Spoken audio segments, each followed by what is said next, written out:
Avant de commencer, la discrétion du spectateur est conseillée. Cette vidéo est uniquement à des fins éducatives et de divertissement. Appuie sur like, abonne-toi et active la cloche. Ce que tu vas découvrir dépasse tout ce qu'on a pu lire jusqu'ici. Il y a des secrets que même des décennies de succès ne peuvent enterrer. Derrière chaque trophée, chaque une de magazine et chaque deal à 9-0 se cache une vérité nue, parfois terrifiante. Le pouvoir use et l'impunité ronge. Aujourd'hui, le rideau se lève sur une salle d'audience où l'enjeu n'est plus un simple verdict, mais la déconstruction d'un mythe. Car si le public applaudit l'ascension de Sean Diddy Combs depuis les Russes de Harlem, il assiste désormais à sa plus grande chute. Et ce n'est pas un rival ni un procureur qui l'y pousse, mais la voix tremblante de celle qui l'a mis au monde. Personne n'aurait parié là-dessus. Dans la grande salle boisée du tribunal fédéral de Manhattan, tous les regards se tournent vers une silhouette frêle. Janice Combs, 83 ans, la mère de Sean Diddy Combs. Pas de bijoux ostentatoires, pas de lunettes noires de star, juste un manteau sombre et un pas mesuré. Pourtant, la tension devient presque palpable. Et si c'était elle, la clé qui ferait chavirer l'édifice? Depuis 6 semaines, le procès pour racket et exploitation sexuelle ressemble déjà à un thriller judiciaire. Témoins anonymes, vidéos troublantes, échanges d'avocats qui claquent comme des uppercuts. Mais le simple fait qu'une mère, restée muette pendant des décennies, occupe désormais le premier rang suffit à glacer le sang de la défense. Et si l'empire d'1 milliard de dollars vacillait sous un aveu maternel, d'autant qu'un murmure court dans les couloirs, les procureurs envisageraient de la faire jurer.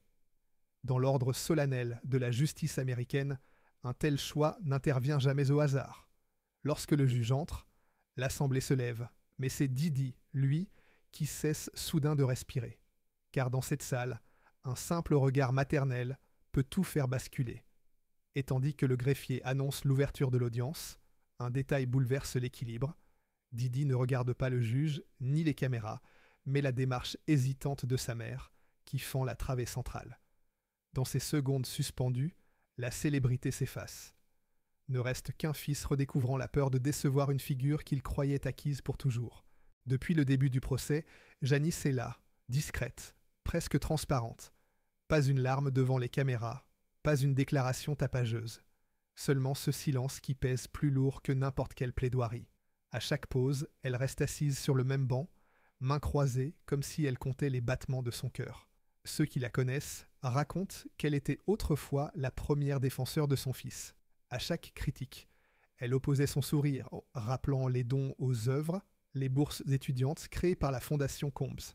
Mais depuis l'arrestation, quelque chose s'est fissuré. Lorsqu'elle entre dans la salle, Diddy tente un sourire familier, celui qui lui a ouvert tant de portes. Mais son regard s'éteint en constatant que sa mère ne répond pas. Elle s'assied, droite, le menton haut. Un journaliste note que le rappeur vient d'écraser nerveusement le rebord de la table du poing. Chez les jurés aussi, l'ambiance change. Ils savent qu'un témoin surprise peut retourner tout un dossier. Et dans les couloirs, la même question chuchotée. Viendra-t-elle vraiment à la barre? Ce silence, raconte des proches, n'est pas de la froideur. C'est le résultat d'innombrables nuits blanches passées à peser l'amour filial contre l'éthique la plus élémentaire. On chuchote qu'elle a consulté un pasteur, un avocat, puis le miroir, concluant qu'aucune prière ni aucune stratégie ne justifie l'aveuglement devant la souffrance d'autrui. Certains journalistes judiciaires racontent qu'à chaque pause, elle effleure du doigt la Bible posée sur ses genoux, non pour prier à haute voix, mais comme pour rappeler à son propre cœur que, tôt ou tard, ce livre exige de rendre à César ce qui appartient à César. Ce rituel muet intrigue la presse. Est-ce là un ultime signe de soutien? Ou le prélude d'un témoignage qui fera tomber toutes les façades? Pour mesurer le tremblement de terre potentiel, il faut remonter aux années 90. Sean Combs, gamin de Harlem, passe d'assistant chez Uptown Records à architecte d'un nouvel âge d'or du hip-hop. Il fonde Bad Boy, propulse Biggie au firmament, signe des chéquiers à 8-0, accumule Grammy et part dans la mode, la vodka, les médias. L'ascension est si rapide qu'elle paraît irréelle. Dans la presse, il incarne l'American Dream, from intern to icon. Mais en coulisses, les premiers témoins se sentent déjà concernés. Assistants forcés de signer des clauses de confidentialité kilométriques garde du corps expliquant qu'ils doivent confisquer les téléphones des invités avant chaque soirée, staff féminin prié de quitter certaines pièces à l'arrivée de Mr. C. Ces murmures restent longtemps étouffés.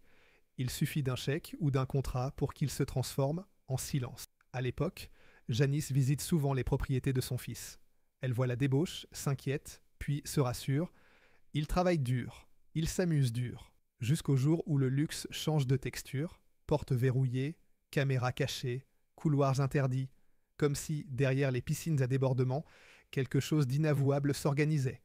Et, déjà, certains se demandent « Où finit la fête ? Où commence l'abus ?»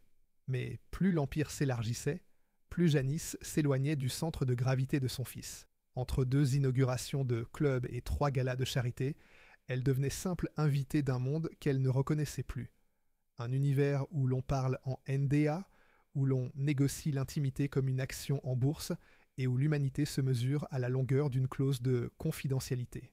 2 décennies plus tard, les premières fissures deviennent des crevasses. Novembre 2023, Cassie Ventura, ex-compagne de Didi, dépose plainte au civil.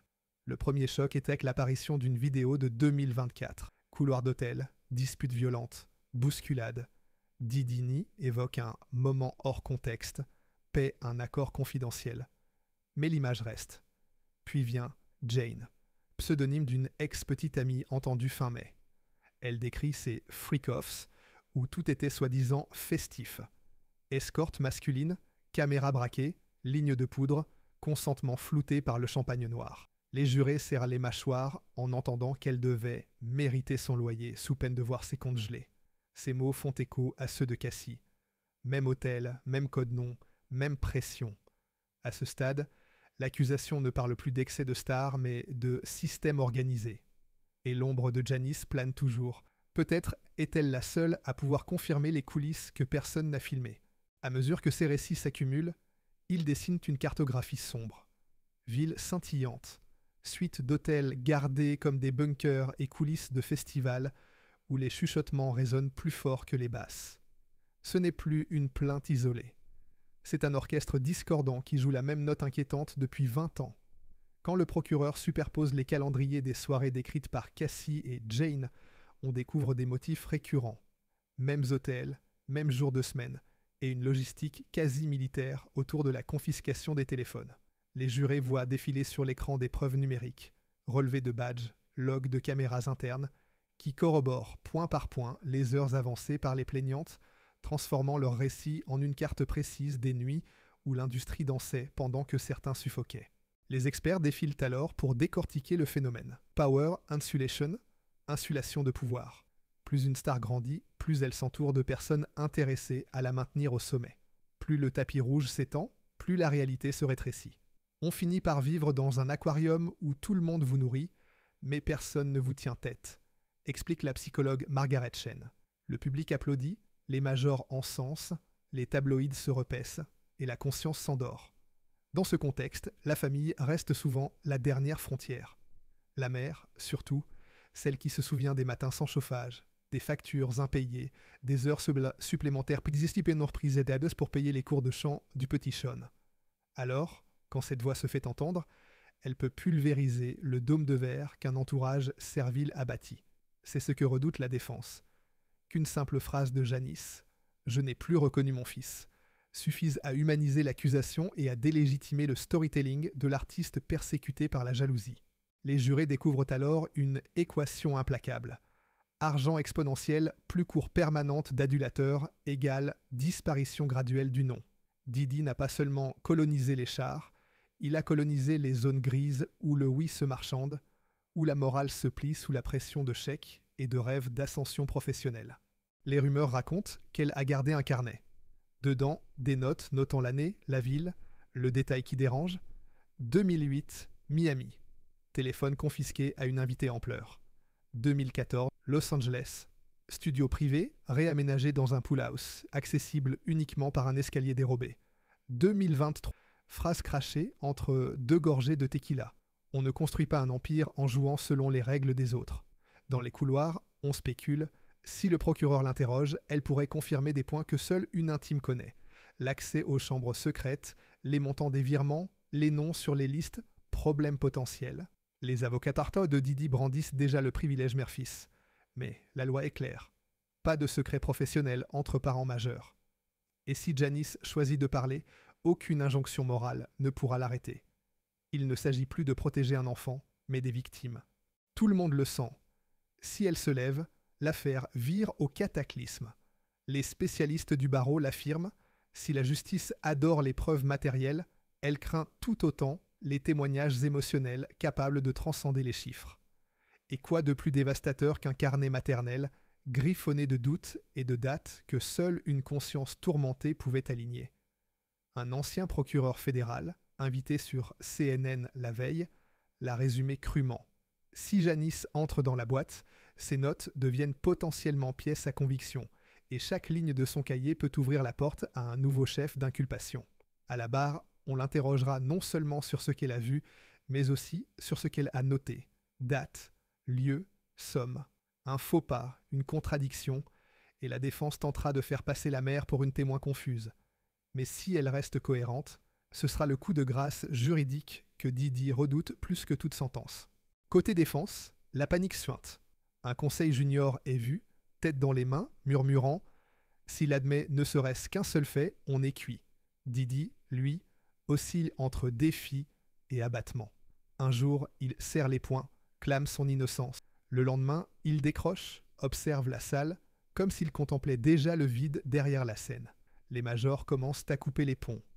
Sponsors suspendus, réédition d'albums gelés, podcast retirant ses jingles. Sur les réseaux, la machine à mème tourne à plein régime. Lâcher Mother Knows Best explose, tandis que d'anciens collaborateurs se bousculent pour rectifier l'histoire. Des contrats d'édition s'évaporent en une nuit. Un juriste de Harvard tweet « S'il témoigne pour sauver la face, il risque l'auto-incrimination. S'il se tait, le silence confirmera les soupçons. » La partie d'échecs arrive au mat, et tous se demandent quelle pièce bougera la dernière. À Hollywood, on dira plus tard que la journée où Janice Combs a été aperçue avec une enveloppe brune dans les mains, supposément remplie de ses notes, a déclenché un mini-crack boursier. Les actions des labels liés à Didi ont chuté, des playlists Spotify ont disparu, et des influenceurs qui hier encore dansaient sur Bad Boy for Life se sont soudain découvert un goût pour le silence radio. Dans les couloirs du Capitole, même les élus s'agitent.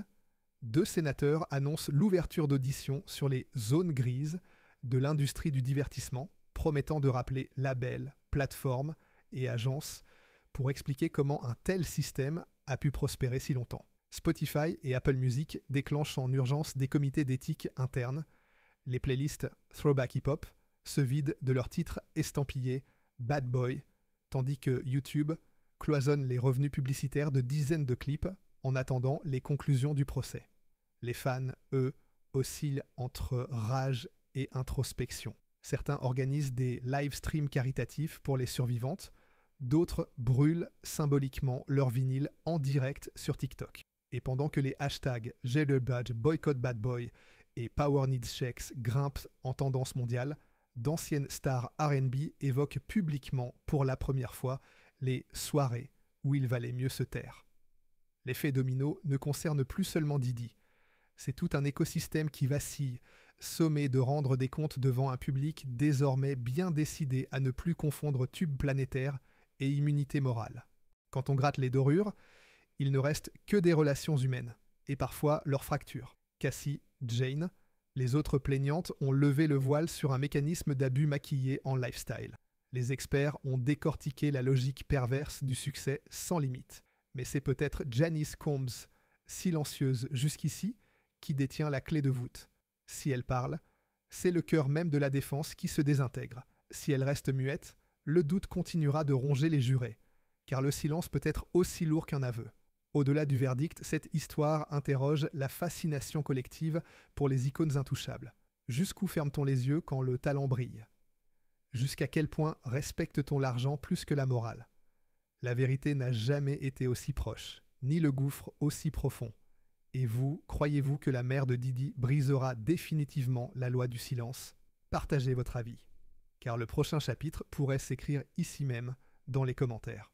Et si Janice devait franchir la ligne, ce ne serait pas seulement un verdict contre Didi, Ce serait un miroir tendu à toute une industrie qui feint de ne rien voir tant que les tubes tournent et que les cash flows grondent. Car derrière chaque empire bâti sur le talent se cache la tentation de l'abus. Et parfois, il faut une mère pour rappeler que la réussite n'a jamais absolu le respect des êtres humains.